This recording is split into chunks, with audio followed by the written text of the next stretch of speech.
Inside Out was not a series I thought was going to get a sequel, or really needed a sequel. I'm not gonna lie. It kind of was just a show that, I mean, not a show, but a movie that kind of just came out. It was good. I liked it. I watched it with my family when I was like 9 or 10, and I enjoyed it. So when I heard that a sequel was coming out, I was like, oh, that could be interesting. And I knew I was probably going to watch it, but I didn't think I was gonna like it as much as I did. I thought it was going to be a hapless sequel like every other Pixar or DreamWorks or Disney movie that's come out in past decade. But, you know, surprisingly, there was a lot of parts of the movie I really liked. And I honestly think if I had a choice, I'd rather go see Inside Out 2 than Inside Out 1.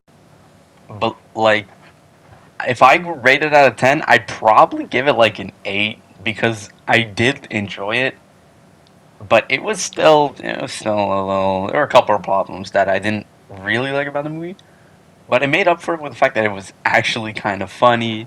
The new emotions, I felt like some of them were handled really well. I really liked anxiety. I liked the finale. Everything kind of just hit. I'm not gonna lie, but okay. One one of the bigger things I'd complain is the fact that you could have pretty much taken the other three emotions, the other three new emotions, and pretty much just taken them out of the movie, and there would barely be anything changed. I guess there wouldn't be oh, I feel bad, so I'm now going to be a good guy from embarrassment or whatever the other two did the entire movie. But I feel like it's worth it since, like, I wouldn't want to take them out of the movie, but it was. I really wish. I feel like they had so much potential. And I actually don't give a fuck about Envy, but in Envy, I feel like could have had a lot bigger of a role. Maybe helped out with like Anxiety's plan a lot more than she did.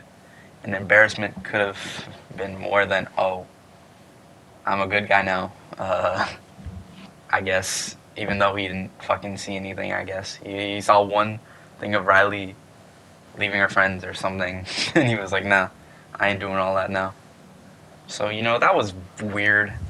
And even weirder was the fact that even the original core emotions, other than sadness and happiness, what the fuck did any of them do?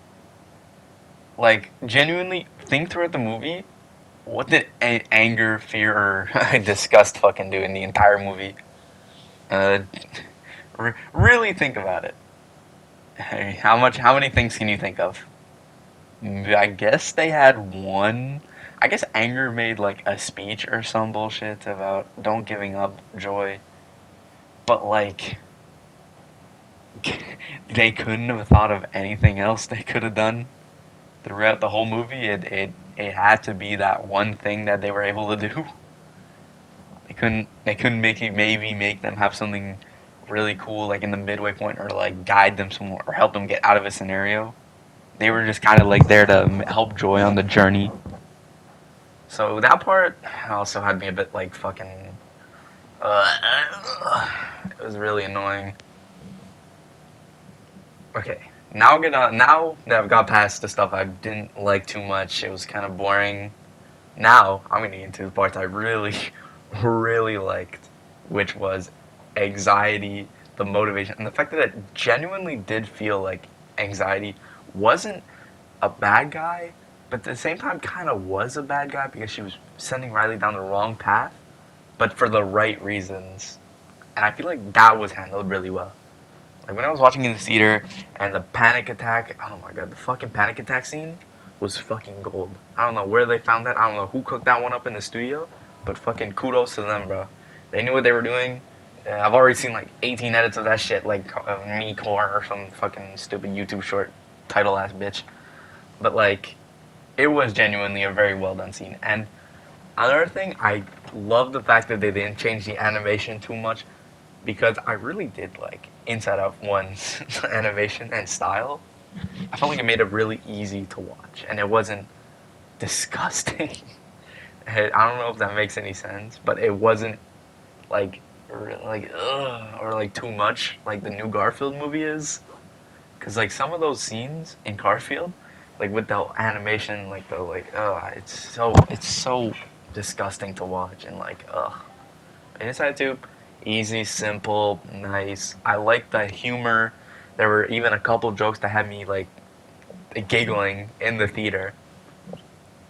There weren't any that made me bust out laughing, but like, it's not made for me. I'm a teenage kid who, who had to do exams when he was watching that movie. But I saw, to be honest, you can't hate Inside Out as a movie, as a franchise. It's not like Despicable Me where there's the stupid minions or there's something to hate. It's really a cute show that gives a good message about growing up or like learning about new emotions, how to deal with them. And that's a movie we kind of do need right now because with TikTok, YouTube Shorts, all the goofy shit, like, and nothing really. This is gonna sound really like adult for a fucking Inside Out 2 review, but like, I don't think we're learning about how to deal with those kind of things as well as we were like 10, 15, 20 years ago. Like, now it's fucking TikTok brain. Oh, skibbity toilet shit, bro. But, you know, other other than that, I mean, is it? Some of it was really stupid. Like, I guess the video game guy was cool and everything. The jail cell scene was okay. The fucking sarcasm was actually a pretty funny joke. But like,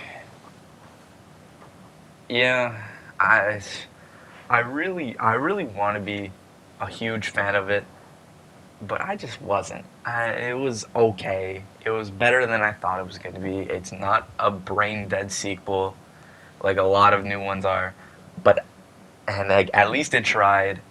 But like, it's not it's not the best thing I've ever watched.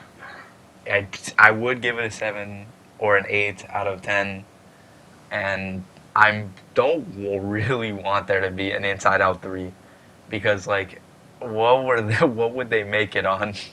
I'm not gonna lie, what would they make it on? Oh God, I'm thinking about that now. They make Riley like a crackhead or something. Actually, that sounds that sounds fucking stupid, but I'd watch that. So, just last final thoughts. I would suggest you go watch the movie. It might be your thing. I've heard a lot of my friends really liked it and would recommend, and some of them called it their favorite like animation movie that's come out this year. I don't really share that. I do think you should go watch it because it's not the worst thing to come out this year. Definitely not. It's pretty okay. And thank you for watching if you made it this far. Sorry about my shit multiverses gameplay in the background. And have a good week. Bye.